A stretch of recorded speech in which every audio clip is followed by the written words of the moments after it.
Hello, you amazing friends. Welcome to our weekly series with the amazing business mentor, networking leader, and entrepreneur, Steph Gobraiel. Steph Gobraiel, how are you today, my friend? Good. How are you, Ed? Oh, it's just so good to see you, Steph. I mean, every time I see you, you're going from success to success to success. What have you been up to lately? What cool stuff have you been cooking up for us in the kitchen of winning from Steph?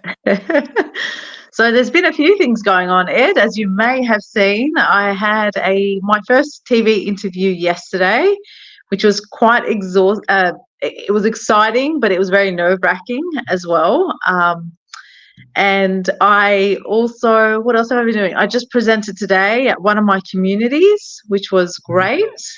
And of course, I attended the Boss Ladies lunch yesterday, which was also great. So it's been quite a big week. And out of interest, what did you present? Out of pure interest, I'll come to Boss Ladies with Lassie in a minute. What did you present on today out of pure interest? What was the topic and what were you exploring?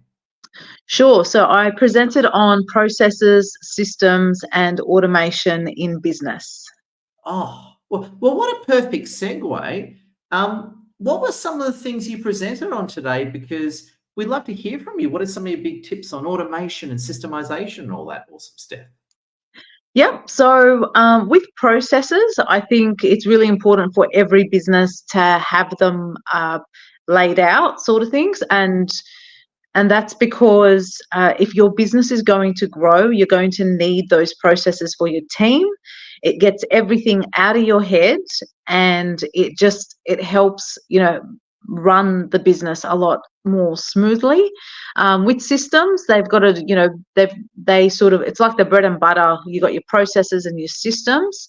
So that way, one dictates to the other, and then the automation is really the filling in the sandwich, if you want to look at it like a sandwich, because they've got to talk to each other. So Well, I just had a sandwich for lunch before jumping on our call, so I agree with that. And just want to check in with our fans. We've got Jonesy King with us. Jonesy King, we love you. And if you just come in, please smash that like, share, and comment. Connect with Steph Gobraiel and me on LinkedIn. And also, too, if you are watching the recording, again, please message Steph anytime. She's an amazing lady. And Steph, sounds like you had an amazing day. I want to ask you, how did you go at Lassie's Boss Ladies yesterday? What was it like, and what was your unique experience? Because as a guy, I don't go there. It's for chicks only. How'd you go? it was great. I got there a little bit later because of the overlap in time with the interview. But I sat down and I spoke to a few beautiful women over lunch, and it was great to get to know them. And a few of them, I've connected with them, and we plan on catching up, either between now and the next Boss Ladies lunch or at the next Boss Ladies lunch. So it's always a great event, and it's a great venue as well. And doesn't Lassie, I know I'm biased, of course, because I'm in love with her and married her, but didn't Lassie, I'm sure Lassie hit it out of the park like she normally does. Was that the case? Did she hit a home run that day? Absolutely, absolutely. And she does everything she can for the women there, so it makes everyone feel at home. So absolutely kudos to Lassie. Oh, it's a pleasure. And just as an apology for everyone too, I am on my phone because I'm reading the comments. So just to let you know, I actually use my phone to read the comments. I'm actually live. I'm actually live with Steph using my phone to watch the live. So there you go. So now, Steph, you do a lot of women's networking yourself. You run your own community, your own women's networking community, which I think is amazing. Tell us a bit about the women's networking you've done yourself, and what are some of the unique networking tips you'd have for everyone, and how does it differ for women? How does the women's only experience differ to the experience of dudes like me walking around? Yeah, so I think it's always, when it's just a women's networking event, I feel like there's a different vibe to it. And I think it comes down to the host to make everyone feel welcome. And, some people that, people that always go, sort of thing, it really should be up to them to make everyone feel welcome. And you're there to connect, you're there to be yourself, and that's the best way when it comes to networking. You want to attract your tribe, so you want to be your authentic self. You don't want to be something you're not. And it's all about building those relationships, because you never know when down the road, it might be someone that, I'm talking to that knows someone that might need a business manager, for example. In fact, I've got a funny side story for you about women's networking. So back in the day, this is back in my chamber days, I was involved, a few of the women's network invited me in as a guest speaker, right? Okay. And the reason why they invited me as a guest speaker, because I've always been to women's empowerment, right? They're like, we're basically inviting Edward in, who is a guy who's into women's empowerment. So they basically, in a way, they wanted to interview someone from the other side that's on their side, right? They sort of see me as a bridge in that regard. And I remember what I loved about the women's networking events, and I call it as it is that I find that women's networking events, you get less of, and I'm just being honest here, you get less of that whole sticking your card in your face sort of culture. I find the women's networking events, women will spend more time connecting and interacting with each other. Is that a fair statement, you think, Steph? I think so. I think it's more about conversation with women's networking, and that's just human nature. That's the way women are. You want to have a conversation, you want to know details, and all of that sort of thing, which makes it more authentic, which is what you want, because there's nothing more uncomfortable than someone just shoving a business card in your face and saying, "Okay, see you soon." So. And it's happened to me. It's happened to me before. So it's not. It doesn't feel great. But it's like, okay, yeah. And I hate to call everything out, but I've run hundreds of networking events, and I must have been to thousands of, I don't know, I must have been to at least 1,000 networking events over the years. I've lost count, right? I don't know, 5, whatever. But it's always, I hate to say, it's always, now, I'm not saying all men are like this because I'm a man and I'm awesome, lol. But what I mean is it's always the men sticking the card in your face. Not once ever have I had a female do that to me. Ever. Again, I think it comes back to human nature, Ed. And women just like to conversate. Why not have a conversation? What's the rush? And I think with women, they'll do it when it's more natural, when you're at a point where you're like, if you want to stay in touch, or if you want to, whatever it might be, that will be the point where they give their business card. Yeah. Now, I'm sorry to interrupt, but we got a little friend joining us. What do you think of my friend, Steph, and everyone? Gorgeous. Hello. And he's a guy, and he's not too happy with us bagging men and networking. No, Steph, us men are awesome. We don't suck the way you think we do. And you stop it, honey. You take responsibility. There we go. Yeah. So I love it. Yes, that's really good. Now, Steph, I want to ask you, I mean, you do a lot of business mentoring. You run a business support community as well as helping with people's stuff and all that. And you mentor a lot of business owners. What are the common problems you've seen lately, and what are you mentoring people on? Are you helping them solve a problem? Are you helping them go after an opportunity? What's the sort of common thread you're seeing these days, Steph? So I'm helping people sort of achieve the goals they want to achieve, and understanding what that blocker is. By understanding that blocker, I think you're getting past the problem, sort of thing. But if people go, it's too hard, or I don't have time for it, then they're not going to understand what the blocker is. And usually it's a sense of overwhelm, because they don't know where to start, or they don't know how to get to the next step, and that sort of thing. So it's really giving that guidance to understand what's stopping them from working on their business or the goal that they're trying to achieve. Oh, I love it. I just want to react to some of the comments. We've got Jonesy King with us. Jonesy King says, I would love to join the next Boris Ladies Lunch. Jonesy, we'd love to have you with us. Just reach out to Lassie or myself afterwards. And Mark Elliott has done 2 smiling faces where I think he's reacting at my sexist cat saying weird stuff. So there we go. So I'm just projecting onto my cat. So I deep down I must be a sexist, therefore I'm projecting onto my cat to take me away from it. Bit of Freudian psychology there, actually, projection. Have you just come in? Smash that like, share, comment. We love you. Connect with Steph Gobraiel. She's an amazing woman who is a top networker and businesswoman and business mentor. That's interesting, actually. The question, and I remember when I started in business, I used to get so badly overwhelmed, right? And I want Mhm. to ask you, if you know someone, let's say you have a client come to you and they're really overwhelmed, they're really stressed out, how do you calm them down to get them feeling good and focused? What are some of your tricks in that regard, Steph? So I get them to talk it out because I think that's what people need. And as business owners, you don't always have that, that space to talk it through with someone. So having that sounding board can immediately just, get it off their chest and they feel better. It might not stop the overwhelm, but sometimes just, saying it out loud helps to someone else. And then, it's a matter of understanding why they're feeling overwhelmed, because when you can understand why you're feeling overwhelmed,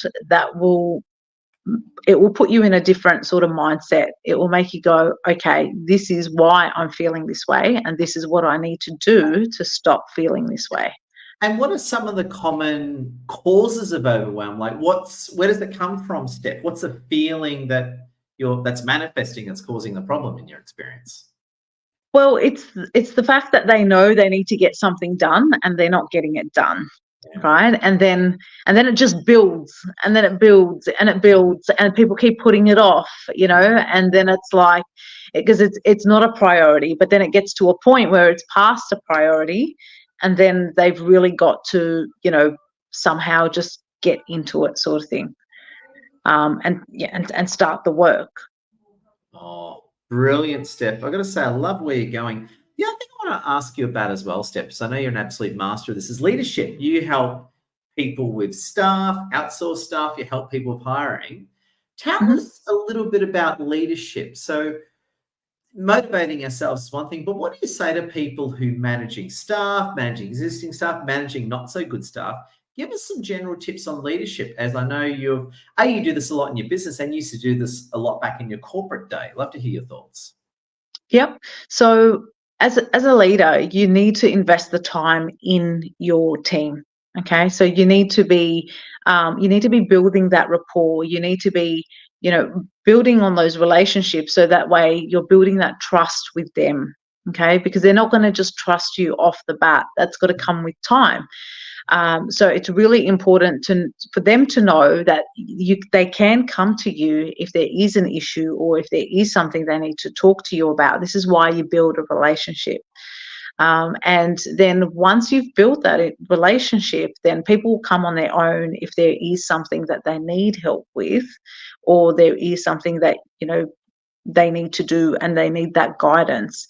But I think when leaders are so busy, they don't have the time to, get to know their team and build that relationship with each person. That's when there's fractures, and that's when, it becomes quite a disconnected team. Yeah, and I think as well, I think and again, there's heaps of fantastic articles on LinkedIn on this one. But I think when you have teams, when the manager does not have, or the leader, I should say, same person, when the person in charge doesn't have that relationship with their staff, very high turnover. It makes sense, because if you don't know your boss that well, or you don't like your boss, you're going to be looking for opportunities. So I think that's pretty. I think any person can really understand that. I think I'm going to ask you as well as difficult stuff. Okay, difficult stuff. We've all had them. I certainly have in my time. We've had that, and we may not have hired those staff. Those staff may have been given to us. So we inherit the problem, or we might have hired that problem and created ourselves. No blame. It happens to the best of us. How do you manage really difficult people, be it they report to you, be it you work with them, but someone who's a real total narcissist, total toxic person? They add 2 teaspoons of narcissism to their coffee in the morning. How do we deal with those absolute dirtbags, Steph? I think people act that way for certain reasons, Ed. I don't think anyone really goes out of their way to be like that. And it might be a personal thing. It might be, it might be a personal issue. It might be a work issue that you might not know about. And, this is why you build relationships with your team. So that way, if there is something going on, they can come to you and say, this is going on at the moment and I'm struggling with it. But if someone's just going to be, purely exhibit a certain behavior, then it's because they've always gotten away with it. But if you call someone out on someone's behavior, then they might turn around and go, oh, okay. Because that's the problem with those people. No one's ever called out their behavior, so then they just keep doing it. Right. And I think it doesn't have to be in a confrontational way. It just needs to be in a way where you're calling out that behavior and you're asking them the reason of why. Yeah. I love it. And a good example is, again, I know we can't say too much. This on a live stream. The good topic of racism. We've had this conversation. Again, we've got to watch what we say because we're on LinkedIn here. But I mean, we both come from Arabian backgrounds. Again, I won't mention who it is, but I won't tell anyone that it's Alice Cheng, right? From who's awesome, but I won't mention it's Alice Cheng. But she's Asian. We've talked about racism in the workplace, and when someone. And I know, when someone doesn't like you based on your ethnicity, right? We've all been there. What are some of your tips for spotting racism? Because taking us out of it, right? I've managed teams of people where one person's racist against another person. Racism, it's an ugly word. No one likes to talk about it, but I do. What are some of your tips for spotting racist behaviors? Because people don't sit there and say, hi, I'm a racist, good morning. How do you spot racism? What are some of the triggers to know when someone's being a bit of a racist? What are some of your tips there, Steph? I think they treat you in a different way, or they're targeting you. So it's all these small behaviors that come out and it makes you feel uncomfortable. And usually everyone else can see it. It's just that nobody says it. Right. So this behavior could be happening, in your workplace, but because no one talks about it or no one stands up for that person, it just goes on. But the day you turn around and you say, well, what is your problem with me? What have I done to you? Because I've actually said that to someone in the past. They sort of took a step back and they just went quiet because I was sort of, I was standing up for myself, but more importantly, I was putting it back in their court. So they were, by being racist, you're putting it on someone else.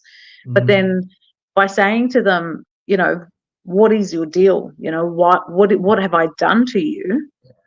Then that's sort of putting it back in their court to respond as well. And, no one will openly admit, that they're a racist, but yeah, yeah.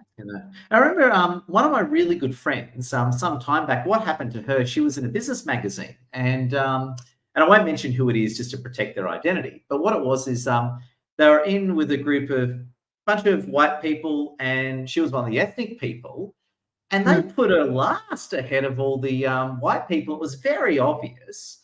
And when that person told me that story, I was absolutely amazed. And unfortunately, I've seen it before. So you are right. Racism certainly does rear its ugly head every now and then. So it's a pity we're having this conversation. But, at the end of the day, I suppose, I love your tips on spotting it. And I love how you can corner these racists. Very nice, Steph. Very, very nice. I think at the end of the day, Ed, you've got to treat people the way you want to be treated. And, we're all human at the end of the day. It shouldn't matter. We live in Australia. Australia is probably one of the most multicultural countries, and it really shouldn't be an issue, which is quite sad that it still is an issue in this day and age. Yeah. What a funny note. And by the way, this guy's awesome, by the way. I was having this conversation with John Kirkhoff. John Kirkhoff is one of our clients. He's from Virginia. Cool guy, okay. Right? And he's actually a veteran. So he's actually literally was a drill sergeant in the army, right? Literally had the hat screaming at. Great guy, right? Great. So John Kirkhoff, if you're watching this, we love you. And we're having this conversation. And I was just telling you about the world that I live in. I said, interestingly, in Sydney, me included, over 50% of people in Sydney were not born in Sydney, right? And I was just telling you about these stats, and we're just talking about race just as a more of a, again, we're having probably a very non-PC conversation about race, right? Just being very funny about things. And I made this funny remark to him where he was saying, yeah, if you only want to date a white person, you're going to be single for a very long time in Sydney. Anyway, he laughed his head off. But it's just, it's interesting. Just racism does rear its ugly head every now and then. Lovely commentary on that one, which is very true. Now, the other thing I was going to ask you, Steph, right? We've spoken about everything, racism, business, and success. I want to open it to you. Is there I'd love to hear your closing thoughts. Is there anything cool you've learned lately? What's a great tip you want to give to the audience? And also, too, can you please explain to people how they can reach out to you and how you can help them win big? Yep. So I think we're really close to the end of the year now, Ed, and I actually did a tip about this morning, and it's a great idea to review how, what's happened for you and your business in 2023, and to understand what's working and what's not working, because that's going to set the precedence for planning for 2024. So having that time to just, sit, reflect, and write it out and really just think about what 2023 was, in order to move forward and start the planning for 2024, because a lot of people are already talking about planning for 2024. There we go. Love your work, Steph. Thank you. And you can reach me on Facebook, LinkedIn. Connect with me. LinkedIn. Yes, connect with me on LinkedIn. I'm here. I'm here most of the time, and I'm sometimes on Instagram as well. But LinkedIn's it is. Look, on Instagram and Facebook. I told you I've had a really big week. That's my sexist cat in the lounge room saying, no, don't do that. No, it's LinkedIn. That's way around that stupid Facebook. Hey, that's my cat in the lounge room saying that. There you go. Yep. So connect with me on LinkedIn, and I'd love to get to know other people and what they're doing, and just build those connections, because it's so important in business and in life. So. There we go. So, friends, you've heard it. Steph Gobraiel, an amazing lady. She's a leader in our network. She runs her own network as well. But, if you're looking for like business coaching help, want to join a general community, or even if you're looking at staffing as well, Steph Gobraiel is your lady. Steph, I know you're a busy lady. Thank you so much. I can't wait till we catch up next week to talk about some crazily relevant stuff in our crazy world. Amazing. Thank you so much for your time, Ed. And I'll see you soon. Pleasure. Love your work, everyone. Stay awesome and keep winning.